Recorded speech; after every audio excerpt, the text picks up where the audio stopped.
S pestrim dogajanjem so se v petek v Slovenski Bistrici zaključile prireditve ob Evropskem tednu mobilnosti 2022.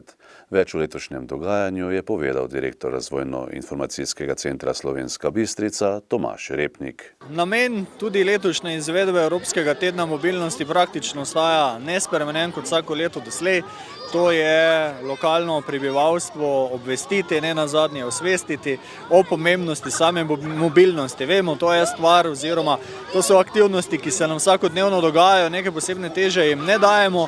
Letošnji program pa je podobno kot že tudi v preteklih letih, pravzaprav zasnovan večgeneracijsko. Z osnovno šolo dr. Jožeta Pučnika Čerešnjevec tudi letos izvajamo tako imenovan peš bus, se pravi, da se za peš hojo navduši in osvesti tiste najmlajše. Tukaj za nami ravno poteka kolesarski poligon v spretnosti vožnji. Ravno tako pa letos intenzivneje predstavljamo tudi storitev Metuljček, ki pa je seveda namenjena starejšim generacijam. Istočasno poteka tudi dobesedno merjenje kolesarske moči, tako zvanih in v zadnjem času zelo popularnih vatov, kjer se bodo udeleženci lahko konkretno pomerili, koliko vatov pridelajo. Pa ne nazadnje naj tudi omenim, da bodo tako kot trije najmočnejši poganjavci tega merilca vatov nagrajene tudi 3 osnovne šole z najboljšimi ekipami v spretnostni vožnji. Vsaka izmed teh šol bo prejela kot trajni ukrep Evropskega tedna mobilnosti poligon, ki ga njihovi učenci uporabljajo za pripravo in izvedbo izpita za vožnjo s kolesom.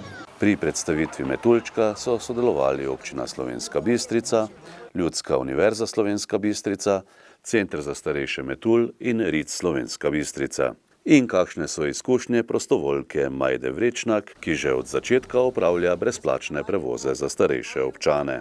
Priključila sem se iz razloga, ker sem že v večjih prostovoljnih organizacijah prisotna in tudi, ko se je lansko leto novembra začelo se prevozi z Metuljčkom, sem se takoj prijavila, ker tudi, bom rekla, sem bila nekje v tisti organizaciji, da bi se to sploh začelo z temi prevozi in sem bila zelo vesela, da sem bila potem povabljena zraven.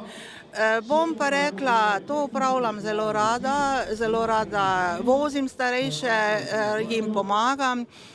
Prevozi se pa vršijo kamorkoli, kdor želi, po celi občini Slovenska Bistrica. Naši občani iz Slovenske Bistrice lahko uporabljajo prevoze in ali rabijo banko, trgovino, ali tudi na pokopališče, ali je to zdravnik, ali je to bilo kje potrebujejo pomoč. Torej, lahko že rečemo, da je ta projekt dosegel svoj namen? Jaz mislim, da je.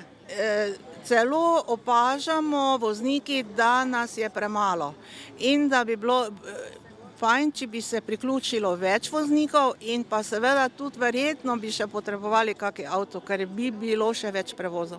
Pri izvedbi prireditve so sodelovali tudi MOPA, osnovne šole z občine Slovenska Bistrica, Zavod za šport Slovenska Bistrica in kolesarski center Germ.